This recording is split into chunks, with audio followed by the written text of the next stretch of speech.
তো বন্ধুরা, আজকে এই ভয়ানক এক্সপ্লেনেশনটি যদি তোমাদের দেখতে হয় তাহলে তোমাদের এই পুরো ভিডিওটি দেখতে হবে, নাহলে তোমরা এর মূল বিষয় কিছুই বুঝতে পারবে না। এই ভিডিওটিতে প্রচুর পরিমাণে রহস্য লুকিয়ে আছে। তো আর বেশি কথা না বাড়িয়ে ভিডিওটি শুরু করা যাক। ঘটনার শুরুতেই একটি ঘরের মধ্যে আমাদের একটি বাচ্চা মেয়েকে দেখানো হয়। সে একটি ইঁদুরকে কিছু একটা খেতে দিচ্ছিল। হঠাৎই সে লক্ষ্য করে যে ছাদ থেকে একটা শব্দ হচ্ছে আর তার গায়ে রক্ত চুইয়ে চুইয়ে পড়ছে। সে ভয় পেয়ে যায়। তারপর ওখানকার দৃশ্য কাট হতে একটি গাড়িকে দেখানো হয় যে রাস্তা দিয়ে যাচ্ছিল। সেই গাড়িটি ড্রাইভ করছিল ওয়েট্রিক নামে একজন মহিলা। সেই আমাদের কাহিনীর মূল ক্যারেক্টার। ওয়েট্রিক বাড়ি ফিরে তার মেয়ের সাথে দেখা করে। সে আর তার মেয়ে আর তার মা আর বাবা একটা বাড়িতে থাকতো। তার স্বামীর সাথে তার ডিভোর্স হয়ে গিয়েছে। ওয়েট্রিক তার মেয়েকে খুবই ভালোবাসতো। ওয়েট্রিক তার পরিবারের সাথে খুবই খুশি ছিল। এমনই একদিন ওয়েট্রিক তার বাবার সাথে টেবিলে বসে বসে গল্প করছিল।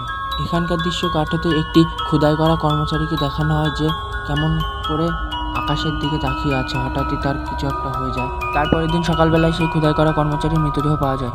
যেইখানে মৃতদেহটি পাওয়া যায় সেইখানে অনেকজন লোককে দেখা যাচ্ছিল। আর অপরদিকে গাড়ি করে সাইডের রাস্তাটি দিয়ে ওয়েট্রিক তার মেয়ের সাথে কোথাও একটা যাচ্ছিল। আর সে খেয়াল করে যে কিছু তো একটা হয়েছে, এত লোকজন এখানে আছে। তারপরে আমাদের জোনাস নামে একজন সায়েন্টিস্টকে দেখানো হয় যে তার পার্টনারের সাথে কিছু রিসার্চের ব্যাপারে কথা বলছে। আর জোনাস খেয়াল করে দূরে ওই কতগুলো লোক ওখানে কিছু একটা করছে। আর তার পার্টনার বলে ওঠে যে ওখানে একটা মৃতদেহ পাওয়া গেছে একটা খোদাই কর্মচারীর।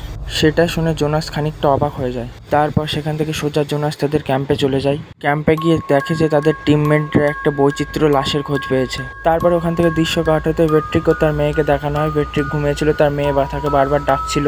তখন ওয়েট্রিক ঘুম থেকে উঠে পড়ে এবং চলে যায় সোজা বাগানের দিকে। গতকাল রাতে ওয়েট্রিকদের বাড়ির সামনে কেউ একজন ছিল। আর তার বাবা সন্দেহ যে রিসার্চ টিমের মধ্যে কেউ একজন তাদের বাড়ির সামনে গিয়েছিল গতকাল রাতে। ওই কারণে একজনকে খুব তার বাবা বকলো আর সে ওখান থেকে চলে গেল। আর তখনই জোনাস আসলো। জোনাস আর ওয়েট্রিকের সাথে আলাপ পরিচয় আগে থেকেই ছিল।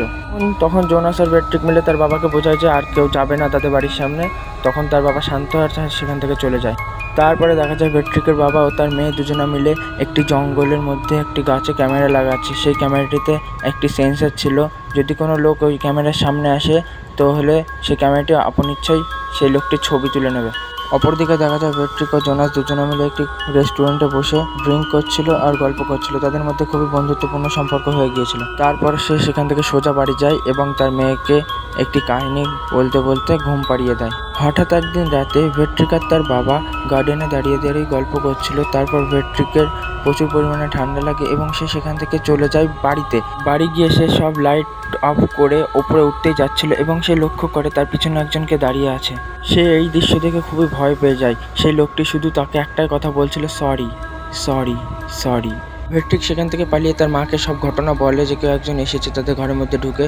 আর তখনই দেখে যে সেই লোকটি সেই চাকুটি নিয়ে তাদের দিকে এগিয়ে আসছে। আর তারা দুজন ভয় ওপরের দিকে পালাতে যাচ্ছিল। আর হঠাৎই সেই লোকটি তার মায়ের পা ধরে নেয় এবং তার মা পড়ে যায়। আর তার মুখের মধ্যে চাকু ঢুকিয়ে সেই লোকটি তার মাকে হত্যা করার চেষ্টা করে।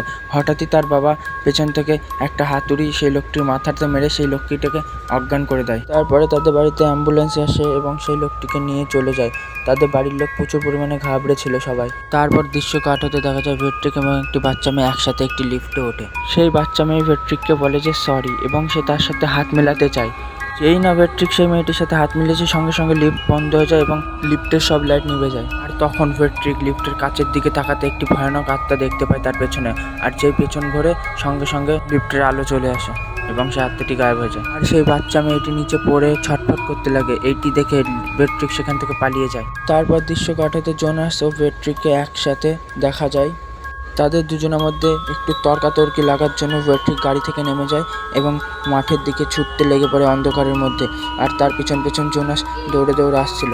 যেই জোনাস ওয়েট্রিকের অনেকটা কাছাকাছি চলে যায় তখনই ওয়েট্রিক জোনাসকে জড়িয়ে ধরে কিস করতে লাগে। আর তারই পরে তারা দুজনে একে অপরের সাথে ইন্টিমেট হয়।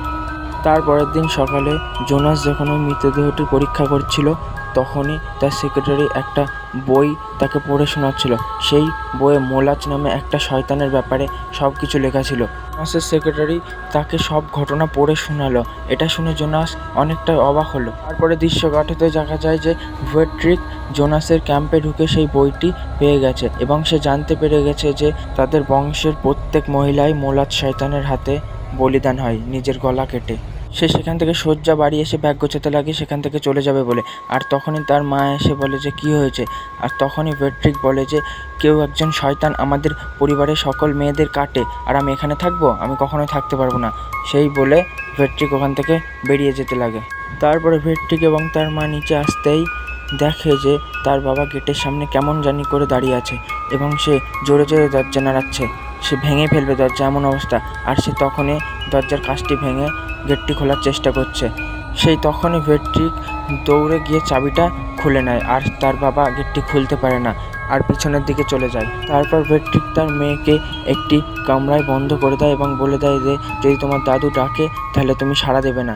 তারপরে তারা দুজনে মিলে পুরো বাড়িতে তালা মারতে লাগে এবং সব জানলা দরজা বন্ধ করে দেয়। আর হঠাৎই তার বাবা পেছনের দরজা ভেঙে চলে আসে এবং তার মায়ের চুলের মুঠি ধরে তাকে মারতে লাগে। এই দেখে ভেট্রিক তার বাবাকে আটকানোর চেষ্টা করছে, বাট পারছে না, কারণ তার বাবার মধ্যে একটা শয়তান ঢুকেছে আর তার মাকে গলা টিপে ধরে শেষই করে দিচ্ছিল। হঠাৎই ভেট্রিক একটা ধারালো অস্ত্র দিয়ে তার বাবার মাথায় আঘাত করে আর তখনই তার বাবা অজ্ঞান হয়ে পড়ে যায়। তারপর যখন ভেট্রিকের বাবার জ্ঞান ফেরে তখন আর আত্মার বশে ছিল না, দিয়ে সে উপরে উঠছিল। আর তখনই একজন তার পিছন থেকে গলায় দড়ি পরিয়ে দেয় এবং সে তাকে নৃশংসভাবে মেরে ফেলে। তখন বোঝা যায় যে ভেট্রিকের মা একজন শয়তান। ইতিমধ্যে তাদের বাড়ির মধ্যে কতগুলো মুকুট পরা শয়তান একসাথে প্রবেশ করলো। তখন ভেট্রিককে অজ্ঞান অবস্থায় বিছানায় শুয়ে থাকতে দেখা যায়। তার হাত বাঁধা ছিল, তার সাথে তার মুখও বাঁধা ছিল এবং তখনই তার জ্ঞান ফিরতে সে তার সামনে দেখতে পায় তার মাকে এবং তার সাথে অনেকগুলো ভয়ানক দেখতে শয়তানকে। তার মা শুধু ভেট্রিককে একটা কথাই বলে যে আমাদের কপালে এটাই লেখা আছে। আর তারই সামনে একটা ব্লেড ছিল, সেই ব্লেডটি তার মা নেয় এবং নিজের গলা লম্বালম্বিভাবে কেটে ফেলে। ভয়ানক এই দৃশ্য দেখার জন্য ভেট্রিক প্রস্তুত ছিল না, তাই সে ছটফট করছিল। তারপরে ভেট্রিক যখন চিৎকার করছিল হঠাৎই দেখে যে খাটের নিচ থেকে দেখতে পিশাচ বেরিয়ে আসে এবং ভেট্রিকের দিকে হা করে এগিয়ে আসে এবং চারিদিক নিস্তব্ধ হয়ে যায়। ওই নিস্তব্ধতার ফাঁকে জোনাসকে দেখা যায় এসে পৌঁছেছে এবং সে সোজা উপরে যায়। উপরে গিয়ে দেখে পড়ে আছে। আর তখন সে ভেট্রিককে তোলে এবং ভেট্রিক ঘর থেকে বার করে। তো বন্ধুরা, এখনকার জন্য এইটুকুই। Bye bye.